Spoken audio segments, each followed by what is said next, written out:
Today we are talking about something kind of unsettling. We're talking about amazing inventions that worked, inventions that could have changed the world, but were deliberately made to disappear.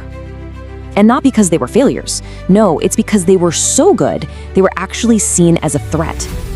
These are the stories of creations that were intentionally crushed, classified, and erased.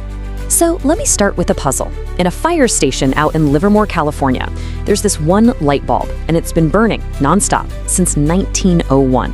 Just think about that for a second. Your light bulbs maybe last a year or two. This one has been going for over a century.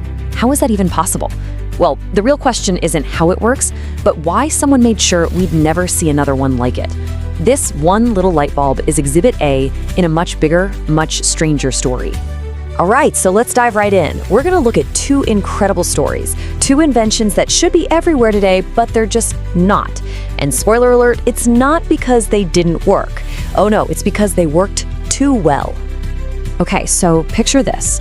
I give you a raw egg, and then I give you a blowtorch that can hit, 10,000 degrees Celsius. Your job?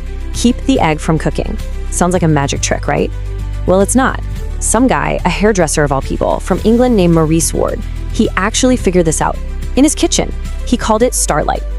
And look, this isn't some urban legend. This really happened. The BBC actually put it on TV back in 1990. They took an egg, coated it in this stuff, blasted it with a blowtorch for minutes. And when they cracked it open, it was completely raw, cold even. Can you even imagine? NASA, Boeing, you name it, they were all lining up to get their hands on this. So, where is it? Why aren't our houses coated in Starlight? Well, here's where the story takes a turn. It all came down to a standoff. The inventor, Maurice, he just didn't trust anyone. He wanted 51% of any deal, period. He was so terrified his formula would be stolen that he refused to even patent it. And then in 2011, he passed away, and the secret went with him. A world-changing material gone. Not because it failed, but because of a stalemate. Okay, story number 2 is even wilder, because this one involves one of the biggest companies in the world. Back in 1996, General Motors did something amazing. They built the EV1. It was sleek, it was fast, it was the future. People who drove it said it was the best car they'd ever owned. But here's the bizarre twist. GM wouldn't sell them. You could only lease one. And when those leases were up, GM took every single car back and literally crushed them into metal pancakes. And we're not talking about some little side project here. Get this, GM spent over $1 billion on the EV1 program. $1 billion. They built a hit, a car people were desperate to own, and then they chose to destroy it. It makes absolutely no sense. So that really is the big question, isn't it? Why? Why on earth would you destroy something that works perfectly? These two stories, Starlight and the EV1, they show us something really important.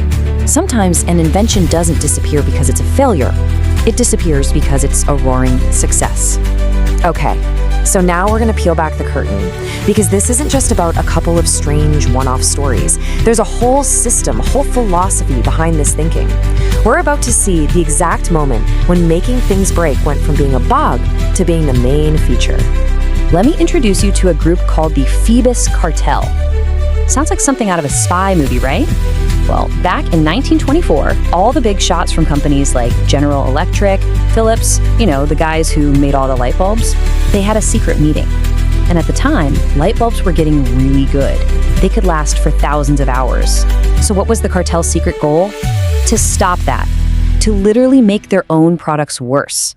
And they did it. The data doesn't lie. After this cartel was formed, the average lifespan of a light bulb just nosedived. They actually engineered them to burn out. They even had a rule. If your company's bulbs lasted too long, you'd get fined.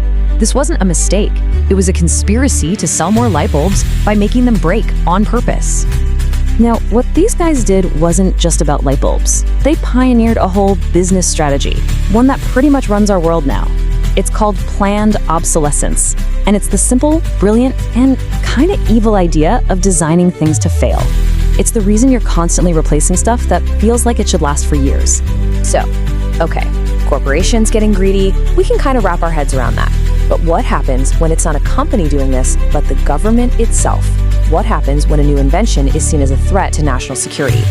Turns out there's a law for that. And no, this is not a conspiracy theory. This is a real law on the books right now in the United States. It's called the Invention Secrecy Act of 1951. And it basically gives the government the power to look at any new invention patent and just say, nope, that one's too dangerous for the public, we're locking it up. And you might think this is for, super secret spy gear or something. But the sheer number of these secrecy orders is, well, it's staggering. As of 2025, there are over 6,500 inventions locked away under these orders. 6,500 ideas that you and I are not allowed to know about. And just think about what this means for the inventor.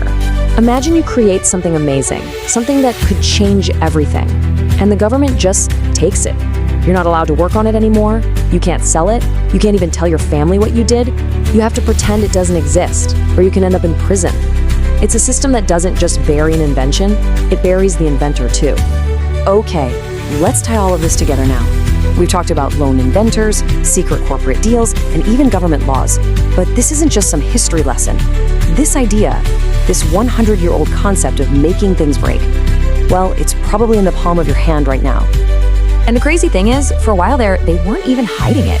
Back in 1932, during the Great Depression, this guy, Bernard London, actually published a pamphlet with his big idea to fix the economy. Force everyone to throw away their old stuff and buy new things. He wanted to make it the law. Can you believe that? Now, thankfully, his plan never became an actual law. But you know what? His idea totally won. I mean, think about your smartphone. It's perfect when you buy it, right? Then a couple of years go by, you install a software update, and all of a sudden, the battery dies faster. It feels slow and clunky, and just like that, you're back in the store buying the new one. That's not an accident. That is the business model. Apple has literally paid out hundreds of millions of dollars to settle lawsuits for doing exactly this. So when you step back and look at all of these stories, you see the exact same pattern every single time. Something worked. It worked really, really well. But someone, somewhere, realized they could profit more from its failure, or that its success was a threat. And whether it's a standoff with an inventor, a corporate conspiracy, or a government order, there's always a system in place to make sure that failure is exactly what happens. And that leaves us with one final, kind of chilling thought. The only reason we even know these stories is because somehow the details leaked out. They became public. So it makes you wonder, right? What about all the ones that didn't? What incredible, world-changing inventions are sitting in those 6,000 plus government files right now, completely hidden from view? What else is in there that we are just not allowed to see?